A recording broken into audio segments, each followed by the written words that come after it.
ಗೆಳೆಯರೇ, ನಾನು ಹನುಮಂತ್ ಅಂಕುಶ್, ಸುದ್ದಿ ಮಾಧ್ಯಮ. ಬಹಳ ದಿನಗಳಿಂದ ನಾನು ವಿಡಿಯೋ ಮಾಡಿಲ್ಲ, ಕ್ಷಮಿಸ್ರಿ. ಇವತ್ತಿನ ಟಾಪಿಕ್ ವ್ಯಾಲ್ಯೂಮ್ನಿಂದ ಸ್ಟಾಕ್ ಮತ್ತು ಆಪ್ಷನ್ ಟ್ರೇಡಿಂಗ್ ಯಾವ ರೀತಿಗಳನ್ನು ಮಾಡಬಹುದು, ಈ ವಿಡಿಯೋನಲ್ಲಿ ನಾವು ತಿಳಿದುಕೊಳ್ಳೋಣ. ಮೊದಲಿಗೆ ಹೆಚ್ಚಿನ ಟ್ರೇಡರ್ಗಳು ಚಾರ್ಟ್ನಲ್ಲಿ ವಿವಿಧ ಪ್ಯಾಟರ್ನ್ ಹುಡುಕುತ್ತಾರೆ. Visualisation price goes up, price goes down, volume behind the move, capital strength, traders participation, real fake move, ಇವೆಲ್ಲ ವ್ಯಾಲ್ಯೂಮ್ ನಾವು ಕಾಣಬಹುದಾಗಿದೆ. ಕ್ಯಾಂಡಲ್ಸ್ಟಿಕ್ ಮಾರುಕಟ್ಟೆಯಲ್ಲಿ ಏನಾಯಿತು ಎಂಬುದನ್ನು ಮಾತ್ರ ತೋರಿಸುತ್ತದೆ. ಅದರ ಬೆಲೆ ಮೇಲಕ್ಕೆ ಹೋಯ್ತಾ, ಕೆಳಕ್ಕೆ ಬಂತೆ, ಒಂದೇ ವ್ಯಾಪ್ತಿಯಲ್ಲಿ ಚಲಿಸಿದೆ ಎಂಬುದನ್ನು ತಿಳಿಸುತ್ತದೆ. How to read volume, how to use it, 3 step checklist ಇರ್ತದೆ. ನಾವು ಅದರ ಬಗ್ಗೆ ನೋಡೋಣ. ಈ ಚಲನೆ ಹಿಂದೆ ಎಷ್ಟು ಹಣ ಹೂಡಿಕೆಯಾಗಿದೆ, ಟ್ರೇಡರ್ಗಳು ಆ ಮಟ್ಟದಲ್ಲಿ ವ್ಯವಹಾರ ಮಾಡಿದ್ದಾರೆಯೇ, ಅತ್ಯಂತ ಮುಖ್ಯವಾಗಿ ಚಲನೆ ನಿಜವಾಗಿದೆಯೇ ಅಥವಾ ಕೇವಲ ತೋರಿಕೆಯಾಗಿ ಎಂಬುದನ್ನು ತಿಳಿಸುತ್ತದೆ.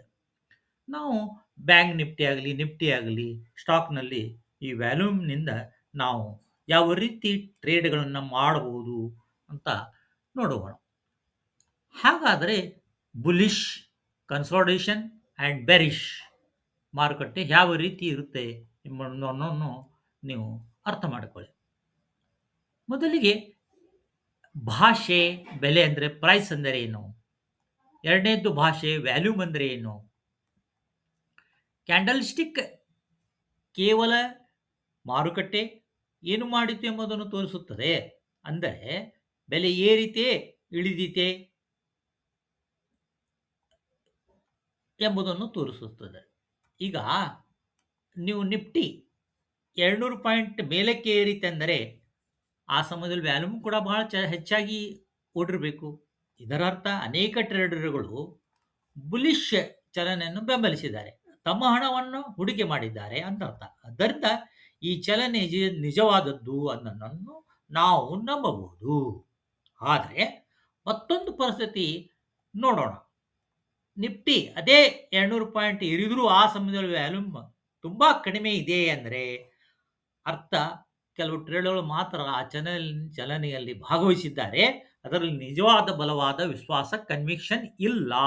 ಹೀಗಾಗಿ ಹಿಂದಿನಿಂದ ನೀವು ಯಾವುದೇ ಚಾರ್ಟ್ ನೋಡಿದಾಗ ಕೇವಲ ಬೆಲೆ ಎಲ್ಲಿಗೆ ಹೋಯಿತು ಎಂಬುದನ್ನು ಮಾತ್ರ ನೋಡಿಬಿಡಿ, ಅದರ ಚಲನೆ ಹಿಂದೆ ಏನಿದೆ, ವ್ಯಾಲ್ಯೂಮ್ ಹೇಗಿದೆ ನೋಡೋಣ. ಮತ್ತು ಈಗ ಎಫರ್ಟ್ ವರ್ಸಸ್ ರಿಸಲ್ಟ್ ಬಗ್ಗೆ ಮಾತಾಡೋಣ. ಇದೀಗ ಅತ್ಯಂತ ಮುಖ್ಯ ಪರಿಕಲ್ಪನೆಯನ್ನು ತಿಳ್ಕೊಳ್ಳೋಣ. ಎಫರ್ಟ್ ಅಂದರೆ ಏನು, ರಿಸಲ್ಟ್ ಅಂದರೆ ಏನು. ಮಾರುಕಟ್ಟೆಯಲ್ಲಿ ಎಫರ್ಟ್ ಅಂದರೆ ವ್ಯಾಲ್ಯೂಮ, ರಿಸಲ್ಟ್ ಅಂದರೆ ಕ್ಯಾಂಡಲ್. ಅಂದರೆ ಆ ಮಟ್ಟದಲ್ಲಿ ಬೆಲೆ ಎಷ್ಟು ಪಾಯಿಂಟ್ಗಳನ್ನು ಚಲಿಸಿದೆ, ಈ ಎರಡನ್ನೂ ಒಟ್ಟಿಗೆ ನೋಡಿದಾಗ ಮಾರುಕಟ್ಟೆ ನಿಜವಾದ ಚಿತ್ರ ನಮಗೆ ಕಾಣಲು ಬರುತ್ತದೆ. ಈಗ ಮೊದಲನೇ ಸ್ಥಿತಿ, ವ್ಯಾಲ್ಯೂಮ್ ಮತ್ತು ಬಿಗ್ ಕ್ಯಾಂಡಲ್ ಯಾವ ರೀತಿ ಇದೆ, ಯಾವ ದಿಕ್ಕಿನಲ್ಲಿ ಸಾಗುತ್ತದೆ ನೋಡೋಣ. ಇವು ಆರೋಗ್ಯಕರ, ಹೆಲ್ದಿ ಮತ್ತು ನಂಬಬಹುದಾದ ನಿಜವಾದ ಯೂನಿಯನ್ ಟ್ರೆಂಡ್ಗಳ ಸೂಚನೆ. ಇಂಥ ಚಲನೆಯನ್ನು ವಿಶ್ವಾಸದಿಂದ ಅನುಸರಿಸ. ವ್ಯಾಲ್ಯೂಮ್ ಅನ್ನು ಹೇಗೆ ಓದಬೇಕು, ಎರಡನೇ ಚಾರ್ಟ್ನಲ್ಲಿ ನಾವು ನೋಡ್ಬೋದು. ಯಾವುದಾದ್ರೂ ಮಟ್ಟದ ಬಳಿ ವ್ಯಾಲ್ಯೂಮ್ ತುಂಬ ಹೆಚ್ಚಾಗಿದ್ದರೂ ಕ್ಯಾಂಡಲ್ ಮಾತ್ರ ಚಿಕ್ಕದಾಗಿದ್ರೆ ಅಂದರೆ ಮಾರುಕಟ್ಟೆಯಲ್ಲಿ ಬಹಳಷ್ಟು ಪ್ರಯತ್ನ ನಡೆದಿದೆ, ಅದರ ಫಲಿತಾಂಶ ದೊರೆತಿಲ್ಲ ಅನ್ನಬಹುದು. ಇದು ನಿಮಗೆ ದೊಡ್ಡ ಎಚ್ಚರಿಕೆಯ ಸಂಕೇತವಾಗಿದೆ.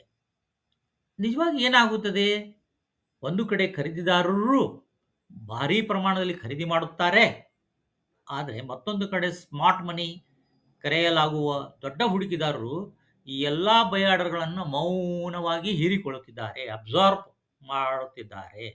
ಅಂದರೆ ಅವರು ಅದೇ ಮಟ್ಟದಲ್ಲಿ ನಿರಂತರ ಮಾರಾಟ ಮಾಡುತ್ತಿದ್ದಾರೆ, ಆದರೆ ಅವರು ಇದನ್ನು ಅಷ್ಟು ಚಾತುರ್ಯದಿಂದ ಮಾಡುತ್ತಾರೆ, ಬೆಲೆ ತಕ್ಷಣವೇ ಕೆಳಗೆ ಬೀಳುವುದಿಲ್ಲ. ಈ ಪ್ರಕ್ರಿಯೆಯನ್ನು ಅಬ್ಸಾರ್ಪ್ಷನ್ ಎಂದು ಕರೆಯಲಾಗುತ್ತದೆ. ಸ್ವಲ್ಪ ಸಮಯದ ನಂತರ ಖರೀದಿದಾರರ ಶಕ್ತಿ ಕಡಿಮೆ ಆಗುತ್ತದೆ, ಹೊಸದಾಗಿ ಖರೀದಿ ಮಾಡುವವರು ಕಡಿಮೆ ಆಗುತ್ತಾರೆ, ಆಗ ಬೆಲೆಯನ್ನು ಮೇಲಕ್ಕೆ ತಳ್ಳಲು ಯಾರೂ ಉಳಿಯುವುದಿಲ್ಲ. ಆದ್ದರಿಂದ ಅನೇಕ ಬಾರಿ ವೇಗವಾಗಿ ಕೆಳಮುಖವಾಗಿ ತಿರುಗುತ್ತದೆ. ಚಾರ್ಟ್ನಲ್ಲಿ ಇದನ್ನು ನೀವು ಗಮನಿಸಬಹುದು. ಈಗ ಒಂದು ಶೇರ್ ಯಾವ ರೀತಿ ರೆಜಿಸ್ಟ್ರೇಷನ್ ಲೆವೆಲ್ ತಲುಪಿದೆ ಎಂದು ಊಹಿಸೋಣ. ವ್ಯಾಲ್ಯೂಮ್ ತುಂಬ ಚೆನ್ನಾಗಿದೆ, ಆದರೆ ಕ್ಯಾಂಡಲ್ ಚಿಕ್ಕದಾಗಿದೆ, ಮೇಲ್ಭಾಗದಲ್ಲಿ ಉದ್ದವಾದ ವಿಕ್ ಕಾಣಿಸುತ್ತಿದ್ದರೆ ಇದು ಸ್ಪಾಟ್ ಮನಿ ಕಾನ್ಸೆಪ್ಟ್. ತಮ್ಮ ಷೇರುಗಳನ್ನು ಮಾರಾಟ ಮಾಡುತ್ತಿದ್ದಾರೆ ಸೂಚನೆ ಆಗಿರ್ಬೋದು. ಆದ್ದರಿಂದ ಇದು ರೆಜಿಸ್ಟೆನ್ಸ್ ಮಟ್ಟದ ಬಳಿ ಬೈ ಎಂಟ್ರಿ ಮಾಡುವುದನ್ನು ತಪ್ಪಿಸುವುದು ಉತ್ತಮ.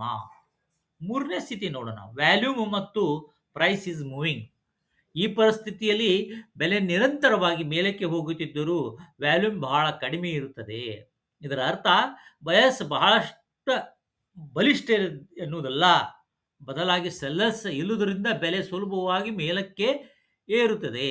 ಅಂದರೆ ಈ ಮಟ್ಟದಲ್ಲಿ ಮಾರಾಟ ಮಾಡಲು ಯಾರೂ ಮುಂದೆ ಬರುತ್ತಿಲ್ಲ, ಆದ್ದರಿಂದ ಕಡಿಮೆ ಪ್ರಯತ್ನದಲ್ಲಿ ಲೋ ಎಫರ್ಟ್ ಬೆಲೆ ಮೇಲಕ್ಕೆ ಸಾಗುತ್ತದೆ.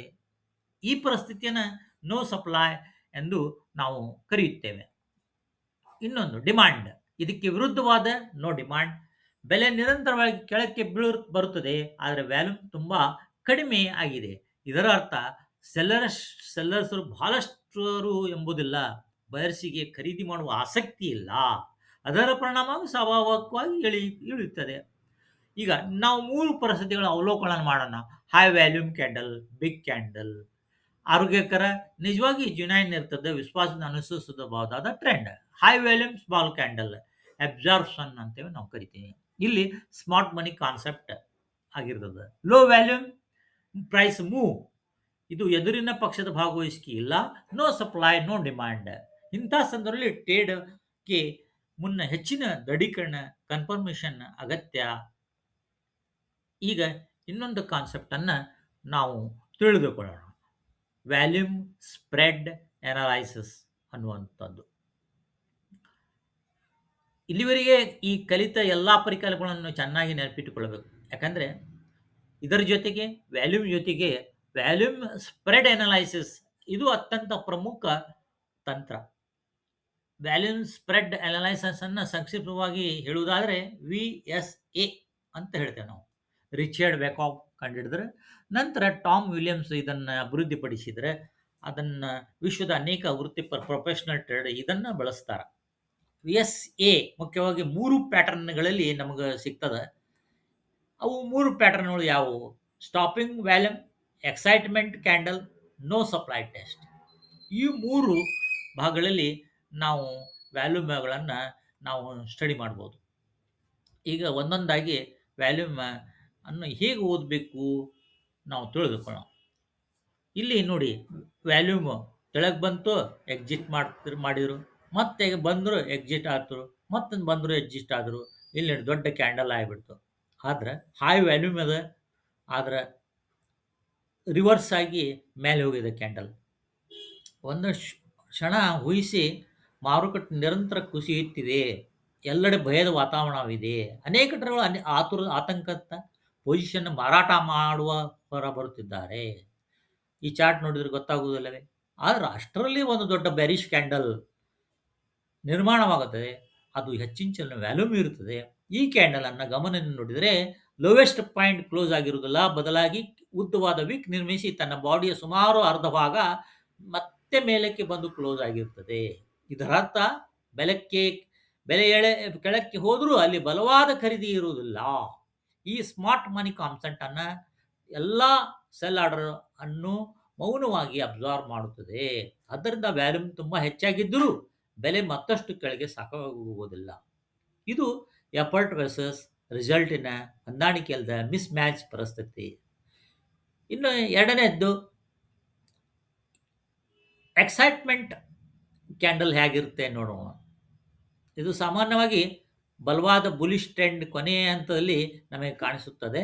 ಅನೇಕ ರಿಟೇಲ್ ಟ್ರೇಡರ್ಸ್ ಬೆಲೆ ಏನು ಏರುತ್ತದೆ ಎಂಬ ನಿರೀಕ್ಷೆಯಿಂದ ಉತ್ಸಾಹದಿಂದ ಬೈ ಮಾಡುತ್ತಾರೆ. ಆ ಸಮಯದಲ್ಲಿ ಸ್ಮಾರ್ಟ್ ಮನಿ ಮೌನವಾಗಿ ತಮ್ಮ ಹೋಲ್ಡಿಂಗ್ಸ್ ಅನ್ನು ಮಾರಾಟ ಮಾಡುತ್ತಾರೆ. ಆದ್ದರಿಂದ ಬುಲಿಶ್ ಮಾರ್ಕೆಟ್ನಲ್ಲಿ ಸಣ್ಣ ಕರೆಕ್ಷನ್ಗಳು ಕಾಣಿಸಿಕೊಳ್ಳುತ್ತವೆ, ಬ್ರೇಕ್ಔಟ್ ಆಗುತ್ತವೆ. ಬ್ರೇಕ್ ಟ್ರೆಂಡ್ನಲ್ಲಿ ಅತ್ಯಂತ ದೊಡ್ಡ ಗ್ರೀನ್ ಕ್ಯಾಂಡಲ್ ಅತ್ಯಧಿಕ ವ್ಯಾಲ್ಯೂಮ್ ಕಂಡ್ರೆ ತಕ್ಷಣ ಎಚ್ಚರವಾಗಿರ್ರಿ, ಯಾಕಂದರೆ ಟ್ರೆಂಡ್ ಗರಿಷ್ಠ ಮಟ್ಟವನ್ನು ತಲುಪಿಸುವ ಸೂಚನೆ ಆಗಿರ್ಬೋದು. ಅದರ ಮಾರುಕಟ್ಟೆ ಕೆಳಮುಖ ತಿರುಗುವ ಸಾಧ್ಯತೆ ಹೆಚ್ಚು. ಅದರಿಂದ ಕೇವಲ ಉತ್ಸಾಹದಿಂದ ಬೈ ಬೈ ಮಾಡಕ್ಕೆ ಹೋಗಬೇಡಿ. ಮೂರನೇದು ನೋ ಸಪ್ಲೈ ಟೆಸ್ಟ್. ಈಗ ಮೂರನೇ ಪ್ಯಾಟರ್ನ್ ನೋಡೋಣ. ಉತ್ತಮ ಅಪ್ ಟ್ರೆಂಡ್ ನಡೆಯುತ್ತಿದೆ ಊಹಿಸಿ ನಂತರ ಸ್ವಲ್ಪ ಹಿಂದೆ ಸರಿದು ಪುಲ್ ಬ್ಯಾಕ್ ಮಾಡಿ ಅದನ್ನು ತಗೊಂಡ್ರೆ ಭಾಳ ಒಳ್ಳೆಯದು.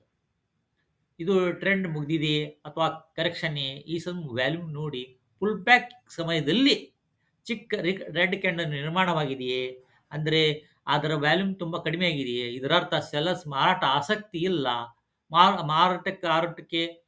ಮಾರುಕಟ್ಟೆ ಕೇವಲ ಪರೀಕ್ಷಿಸಿದೆ, ಇಲ್ಲಿ ಯಾರಾದರೂ ಮಾರಾಟಗಾರರಿದ್ದಾರೆಯೇ?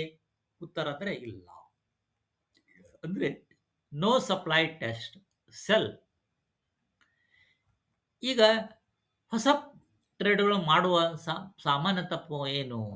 ಬಹುತೇಕ ಟ್ರೇಡ್ ಗ್ರೀನ್ ವ್ಯಾಲ್ಯೂಮ್ ಬಾರ್ ಕಂಡ್ರೆ ಬೈ ನಡೀತಾರೆ, ರೆಡ್ ವ್ಯಾಲ್ಯೂಮ್ ಬ್ಯಾಕ್ ಕಂಡ್ರೆ ಸೆಲ್ ಮಾಡ್ತಾರೆ. ಇದು ತಪ್ಪು. ಪ್ರತಿಯೊಬ್ಬ ಒಬ್ಬ ಬೈಯರ್ ಒಬ್ಬ ಸೆಲ್ಲರ್ ಇದ್ದೇ ಇರ್ತಾನೆ, ಇದು ಗೊತ್ತು ನಿಮಗೆ. ನೀವು 100 ಶೇರ್ ಖರೀದಿಸಿದರೆ ಇನ್ನೊಬ್ಬರು 100 ಶೇರ್ ಮಾರಿರಬೇಕು. ಹೀಗಾಗಿ ಕೇವಲ ವಾಲ್ಯೂಮ್ ನೋಡಿ ಎಷ್ಟು ಟ್ರಾನ್ಸಾಕ್ಷನ್ ನಡೆದಿದೆ ಎಂಬುದನ್ನು ಮಾತ್ರ ತೋರಿಸುತ್ತದೆ. ಹೀಗಾಗಿ ಬೈಯರ್ಸ್ ನಿಯಂತ್ರಣ ಇದ್ದಾರೆಯೇ, ಸೆಲ್ಲರ್ಸ್ ನಿಯಂತ್ರಣ ಇದ್ದಾರೆ ಎಂಬುದನ್ನು ಅದನ್ನು ಹೇಳುವುದಿಲ್ಲ. ವ್ಯಾಲ್ಯೂಮ್ ಬಾರ್ ತನ್ನ ಬಣ್ಣವನ್ನು ಕೇವಲ ಕ್ಯಾಂಡಲಿನ ಬಣ್ಣವನ್ನು ಅನುಸರಿಸುತ್ತದೆ. ಗ್ರೀನ್ ಕ್ಯಾಂಡಲ್ ಇದ್ದರೆ green volume bar, red candle ಇದ್ದರೆ ರೆಡ್ ವ್ಯಾಲ್ಯೂಮ್ ಬಾರ್ ಅಷ್ಟೇ. ಈಗ ವಾಲ್ಯೂಮ್ ಬಾರ್ ಬಣ್ಣಕ್ಕಿಂತ ಅದರ ಗಾತ್ರ, ಸೈಜು, ಕ್ಲೋಸು ಇದು ಬಹಳ ಮುಖ್ಯ.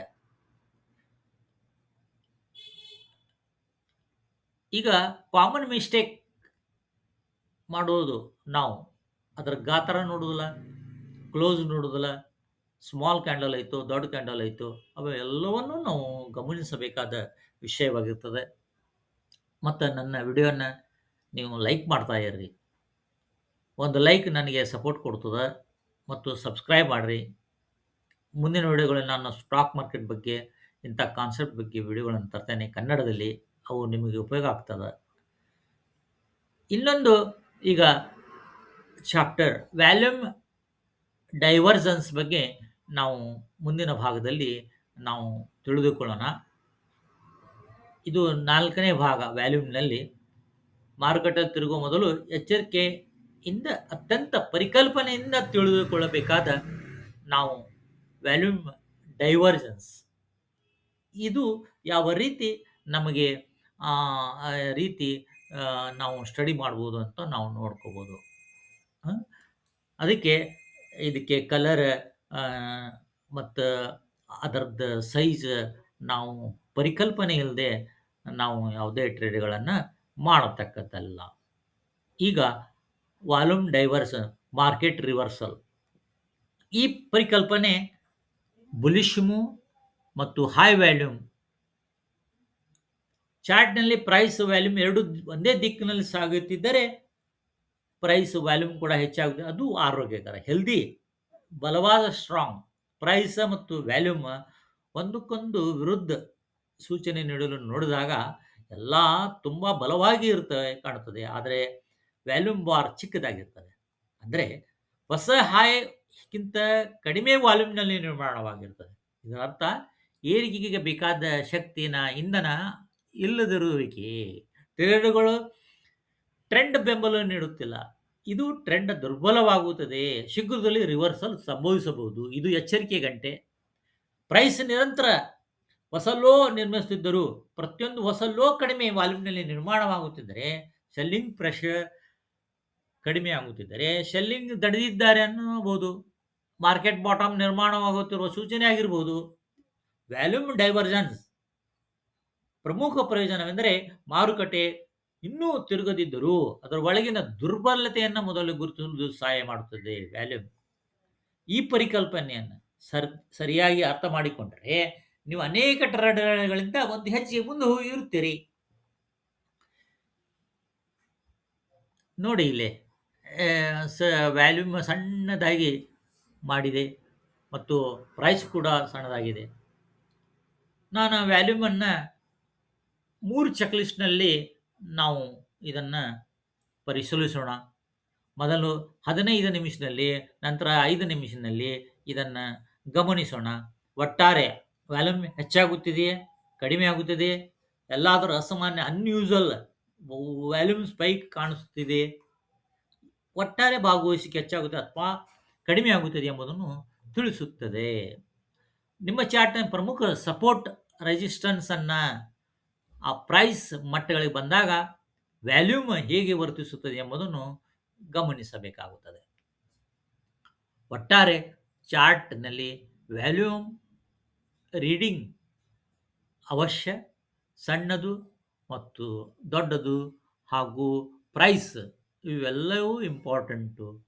ಮತ್ತು ರೆಸಿಸ್ಟೆನ್ಸ್ ಲೆವೆಲ್ಸ್ ಬಂದಾಗ ಅಲ್ಲಿ ಪ್ರೈಸ್ ಹಿಂದಿರುಗುತ್ತದೆಯೇ ಅಥವಾ ಹಿಂದಿರುಗಲಾರದೆ ಬ್ರೇಕ್ಔಟ್ ಕೊಡುತ್ತಿದೆಯೇ ಗಮನಿಸಬೇಕಾದ ವಿಷಯ. ಅಲ್ಲಿ ಹೋಗಿ ರೆಸಿಸ್ಟೆನ್ಸ್ ಹೋಗಿ ಟಚ್ ಮಾಡಿ ವಿಗ್ ಮಾಡಿದರೆ ಅಲ್ಲಿ ಸೆಲ್ಲರ್ಸ್ ಇದ್ದಾರೆ ಅಂತ ತಿಳ್ಕೋಬೇಕು. ಎಫರ್ಟ್ಸ್ ಮತ್ತು ಈಗ ರಿಸಲ್ಟ್ ಬಗ್ಗೆ ಬಹಳ ಪರಿಕಲ್ಪನೆಯಿಂದ ನಾವು ನೋಡಬೇಕಾಗುತ್ತದೆ.